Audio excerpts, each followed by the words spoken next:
Le mythe de les gens veulent vivre ensemble, le co-living, etc., moi, j'y crois absolument pas. De manière anecdotique, il y a des exemples de gens qui veulent vivre ensemble. Déjà, il y en a beaucoup, c'est pour des raisons économiques, et pas forcément parce qu'ils aiment vivre avec des gens. Même si ton bien, ça fait 10 ans que tu l'as rénové, s'il est en bon état, tu n'auras aucun problème à le louer en longue durée. Alors qu'en courte durée, il sera complètement has-been sur le marché. C'est intéressant de raisonner comme ça, de se dire, tout le temps que j'investis en limo, on pourrait le pricer, on pourrait y mettre un prix derrière, et tu dis, j'ai passé 10 heures fois tarif horaire, et c'est en fait une charge qu'on rajoute parce que c'est un manque à gagner, puisque si j'avais travaillé ce temps-là pour l'entreprise ou pour autre chose, j'aurais pu gagner de l'argent aussi à côté. Est-ce que tu as peut-être un des plus beaux succès immobiliers que tu pourrais nous raconter, ou un exemple en tout cas d'un investissement pour toi qui s'est bien passé? Un investissement qui s'est bien passé. Alors, le plus gros succès immobilier, je pense que c'est, plutôt, le fait d'être arrivé à emprunter beaucoup d'argent pour investir. Parce que c'est quand même, on le verra sûrement tout à l'heure, mais le nerf de la guerre, c'est quand même l'effet de levier en immobilier. C'est ce qui le différencie aussi, finalement, d'autres, leviers d'enrichissement ou d'autres, on va dire, expositions. Tu penses que tu as levé combien en tout? Alors si je mets de côté les projets, achat-revente et tout, qui sont vraiment plus du business professionnel, sur le côté patrimonial, un peu plus de 4 millions. Ok. Donc avec, voilà, des salaires, qui sont, franchement confortables, hein, parce que j'ai commencé, moi, assistant e-marketing dans ma carrière, puis j'ai fini à des comités de direction. Donc forcément, il y a des salaires, qui étaient crescendo. Mais bon, aujourd'hui, j'ai des clients qui ont des très gros salaires et qui n'arrivent pas à emprunter. C'est pas vraiment souvent lié. Hmm. Il y a quand même des ratios à respecter, il y a du patrimoine aussi à avoir derrière. Donc au final, je suis parti de pas grand-chose, hein, avec 5 000 € d'apport, il y a donc une quinzaine d'années, un peu plus de 15 ans. Et aujourd'hui, je mets par exemple 30 % d'apport dans tous mes projets. Donc en fait, c'est un peu différent la manière dont on emprunte quand on démarre, que quand on a déjà quelques dizaines de biens et un peu de recul. Puis la banque nous considère aussi différemment. Mais je pense que c'est ça mon plus grand succès, c'est d'avoir réussi à m'endetter vraiment de manière très importante. Et ça, sans ça, j'aurais jamais eu le patrimoine que j'ai aujourd'hui, c'est certain. Le fameux effet de levier du coup. Ouais. Et une autre question aussi, il y a de plus en plus de gens qui ont des banques en ligne. Est-ce qu'on peut emprunter avec une banque en ligne? Alors oui, on peut emprunter avec une banque en ligne, si tu respectes tous les critères du HCSF. C'est-à-dire ces fameux 35 % d'endettement, les revenus, voilà, corrects, et cetera. Donc c'est très facile pour une résidence principale, par exemple, si tu veux faire une première résidence principale ou un investissement locatif et que tu es encore sous ces radars-là. Maintenant, si tu veux aller au-delà et si tu veux vraiment scaler ton business, IMO et démultiplier les investissements, il faut un vrai interlocuteur avec un numéro de téléphone, un vrai portable dans la main, qui peut te répondre vite, qui peut prendre une décision vite aussi, qui peut t'arranger. Et voilà. Et moi, c'est vrai que j'ai toujours eu tendance à privilégier l'humain. J'ai des comptes sur des banques en ligne. Et comme tout le monde, j'aime bien les banques en ligne pour leurs frais assez faibles et puis la facilité aussi, en fait, hein, on va dire l'ergonomie. Et puis souvent aussi, il y a quand même moins de blocage sur les virements et tout ça. Tu peux être un peu plus libre là-dessus. Mais finalement, je suis revenu aux banques traditionnelles parce que j'avais besoin d'un interlocuteur efficace en local Qui te comprennent? qui me comprenne et qui comprenne mon projet, qui me suive depuis un moment et pas d'un téléopérateur en fait. C'était un peu le... Voilà. Ok. Mais je pense que sur des projets simples, pour démarrer, ça peut être un bon point. En plus, je pense pas qu'ils aient des taux dégueulasses. Donc, pour le coup, c'est assez avantageux, je pense, dans ce cadre-là. En plus, des fois, tu peux aussi faire des simulations assez rapidement sur Internet, parce que de toute façon, c'est pas avec un Ouais. être humain. Donc, tu remplis les cases, Mm. tu valides, et puis tu vois bien ce que tu as. C'est ça. Donc, ça peut être assez rapide pour déjà faire une première estimation. Voilà. Mais à l'inverse, tu vois, si vous allez voir une banque traditionnelle et que vous leur dites non, mais moi, mes comptes, ils vont rester chez Boursorama, c'est pas très smart de leur dire ça, quoi. Et je sais, j'en ai vu, il y a des gens qui disent non, mais moi, je veux rester à la banque en ligne, parce que les frais, ils sont trop chers sur les banques traditionnelles et tout. Oui, mais tu peux pas aller demander un prêt à une banque traditionnelle et dire que tu vas garder tes flux au quotidien sur une banque en ligne. Ça n'a pas de sens. C'est une directive là que j'ai eue aussi d'une banque avec qui, la banque avec qui je travaille le plus, là, celle dont je parlais tout à l'heure, qui justement ne veut plus en agence locale, financer des gens qui n'ont pas d'intérêt économique en local. Tu vois? Parce que ce qu'ils veulent, c'est pérenniser la relation sur le long terme. C'est pouvoir demain t'ouvrir un livret première épargne pour ton gamin, c'est vendre un téléphone, un abonnement téléphonique, vendre l'alarme de ta future résidence principale, etc. Enfin, tu vois, il y a tous ces produits associés sur lesquels souvent on crache parce qu'on dit oui, une banque, elle n'est pas là pour vendre des produits. Mais bon, après, tous les business ont des relais de croissance. Enfin, c'est comme ça. Il faut les considérer. Et j'ai l'impression d'être un extraterrestre des fois, tu vois, parce que je leur dis non, mais les gens, je dis souvent, mais les gens n'ont pas la valeur du temps. Et c'est assez intéressant parce que tu vois des gens qui vont faire vraiment des batailles, tu vois, ils vont s'armer jusqu'aux dents et tout pour aller quémander 10 € ou un truc comme ça, tu vois, sur, je sais pas, un commerce qui, tu vois, leur a facturé un truc en trop ou quoi.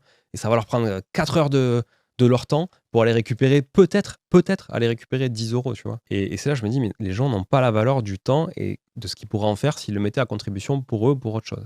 Mais donc, il y a ça, parce que tu as la vision business qui est intéressante, mais il y a aussi la vision parent. Si tu veux profiter du temps de tes enfants, si tu veux passer du temps en famille, tu veux t'occuper de ta maison, c'est aussi du sacrifice que tu fais, en fait. Donc, même si tu valorises pas le temps, en tout cas, ça te porte préjudice quelque part si tu es en train de passer la serpillière à la place d'un locataire qui a oublié de le faire, tu vois. Exactement. Alors maintenant, parlons du financement pour aller chercher de l'argent auprès de la banque. Déjà, est-ce que tu peux rappeler ce qu'est l'effet de levier et en quoi ça peut être une puissance pour s'enrichir? Je vais essayer de le vulgariser, même si c'est pas financier. Le but de l'effet de levier en immobilier, c'est je mets 1, on me prête 9, par exemple.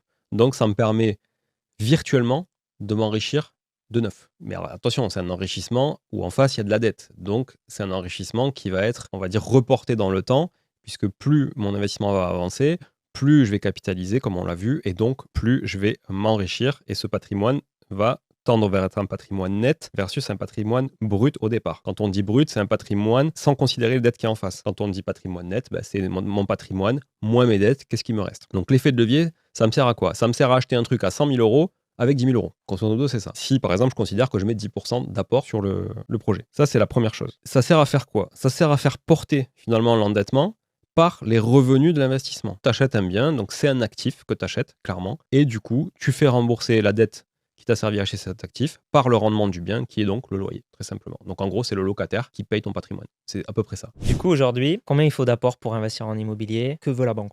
Aujourd'hui, ça s'est resserré, clairement, par rapport à cette période dont on parlait qui était un peu anormale.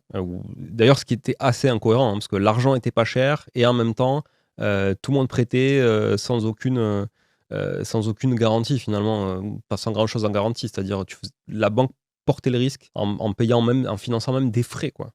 Donc, des frais d'acquisition. Ce qu'il faut comprendre déjà, c'est qu'une banque, quand elle prête 100, s'il y a un problème, il faut qu'elle récupère 100. Sauf que si elle vous prête 100 pour un bien qui vaut 90, si elle revend votre bien 3 mois après, il n'y a aucune raison qui fait qu'elle va le vendre 100. Donc en fait, elle ne récupérait que 90.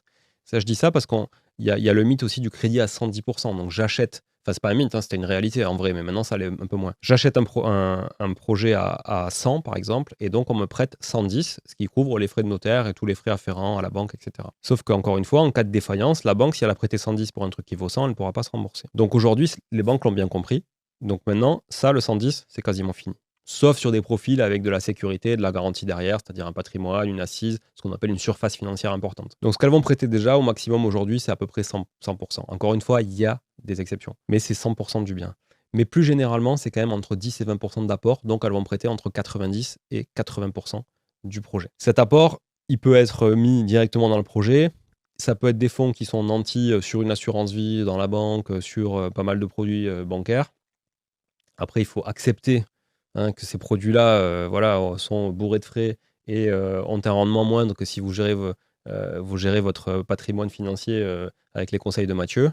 Mais clairement, des fois, c'est un peu le prix à payer pour qu'on puisse nous prêter. Voilà. C'est un peu comme multiplier les cartes bancaires pour faire plaisir aux banquiers, mais si en même temps, si tu prêtes 1 million et que tu dois avoir 8 cartes bancaires, c'est pas très grave. Tu vois.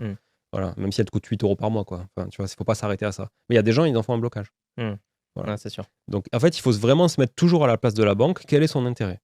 Son intérêt, c'est de garantir ce qu'elle vous prête. C'est de se sécuriser. En fait, la banque, elle ne veut pas prendre de risques. Donc, en face, il faut que vous ayez un patrimoine qui soit cohérent pour qu'on vous prête. Je rappelle d'ailleurs, des gens le savent, mais quand on achète un bien, imaginons 100 000 euros, on va avoir à peu près, tu me coupes si je me trompe, 7% de frais de notaire, donc 7 000 euros à rajouter, plus crédit logement, les frais de garantie à payer, les frais de dossier, du crédit. Et c'est pour ça aussi que tu disais tout à l'heure que l'investissement immobilier, c'est long terme, parce que tout ça mis bout à bout, peut-être qu'il faut mettre au moins 10 000 euros de sa poche que du coup la banque ne va pas nous prêter. Et si tu revends un an plus tard, ces 10 000 euros, tu ne les auras pas retrouvés avec des loyers en face. Pire galère, mais je l'ai choisi, c'était une expulsion. Une expulsion de quelqu'un qui ne payait pas, mais j'ai acheté le bien avec quelqu'un qui ne payait pas. Donc je l'ai acheté en connaissance de cause. Donc avec un rabais. Ouais, clairement. C'est pour ça que je l'ai acheté et j'ai acheté le problème. Okay, donc quand tu achètes un problème, en général, tu achètes moins cher que quand il n'y en a pas. Donc j'ai acheté le problème et j'ai dit ok au mec, je m'en occupe. Le mec, il n'en pouvait plus. Ça faisait des mois que le mec payait pas. Et voilà. Donc on achète le bien et on règle le problème. Sauf que c'était la première expulsion que je faisais d'un locataire, parce que j'ai jamais été très impacté par les impayés, moi, pour le coup. Parce que stratégie très patrimoniale aussi, donc plutôt locataire qualitatif et jeune actif ou étudiant, donc ça paye, tu vois, en général. Mais là, première fois que je m'exposais vraiment à quelque chose. Et là, c'est pas la galère d'impayé parce que je l'ai choisi, c'est la galère administrative. L'expulsion. Ah ouais. Avec les huissiers? Avec la police. Avec la police. Ah non, on est allé jusqu'au bout du bout avec ce qu'on appelle le concours de la force publique. Donc c'est tribunal, ok. Ensuite, c'est préfecture et le préfet ordonne à la police d'intervenir. Et donc, nous voilà à 8h du mat déloger un mec chez lui, mais pas chez lui au final, parce que ça fait 18 mois qu'il ne payait pas. Donc, avec la police, un serrurier, un huissier, pour récupérer les clés. Et ce qui est aberrant là-dedans, donc ça, cette procédure, elle arrive au bout de, je sais plus, j'ai fait un truc sur mon podcast d'ailleurs où je fais tout le rétro-planning, mais elle arrive peut-être au bout de 14 ou 16 mois. Tu récupères les clés, et là, l'huissier te dit « Ah non, je ne peux pas vous donner les clés. » Parce qu'en fait, il a 2 mois pour venir récupérer ses affaires. Donc, elle te colle un truc, avis d'expulsion en année, elle colle un truc, voilà, sur la porte, mais elle garde les clés, et elle dit Maintenant, le locataire a 2 mois pour me rappeler. Bon, évidemment, souvent, ils ne rappellent pas parce qu'ils prennent toutes ses affaires de suite, tu vois, voilà. Bon, par contre, c'est en une demi-heure, il est parti. Les flics, ils tapent. Ils étaient 3 dans l'appart. C'était un studio de 18 mètres carrés. Quand on est arrivé, ils étaient 3. Hop, tout le monde est parti dans la rue avec quelques affaires et voilà. Après, ils ont tout laissé dans l'appart. Et il n'est jamais revenu chercher les trucs, le mec, tu vois. Tu vois, et c'est que des périodes de 2 mois. 2 mois de machin, 2 mois de machin, 2 mois de recours, 2 mois de trucs, tac, tac, tac, tac, tac, tac, tac, tac. Ah ouais, ça t'a pris 18 mois. 18 mois. 1 an et demi. 1 an et demi. Mais voilà, après, il est parti, on a rénové l'appart, on a doublé le loyer, voilà. Mais c'est toujours pareil. Doubler le loyer à 0 fois 2, ça fait 0. non, le loyer officiel. Le loyer théorique. Pas le paiement, mais le loyer. Donc voilà, après, nous, on a acheté en connaissance de cause. On n'aurait jamais mis cette typologie de locataire-là à l'intérieur avec un loyer aussi faible dans un appart aussi pourri. Tu te cherches aussi les problèmes. Je veux dire, l'ancien propriétaire s'est cherché clairement les problèmes. Voilà, quand tu loues un appart 2 fois moins cher que ce que tu peux louer, c'est parce que en fait, ton bien, il les vaut pas. Donc, tu as les locataires qui vont avec, tu vois. Ouais, je comprends.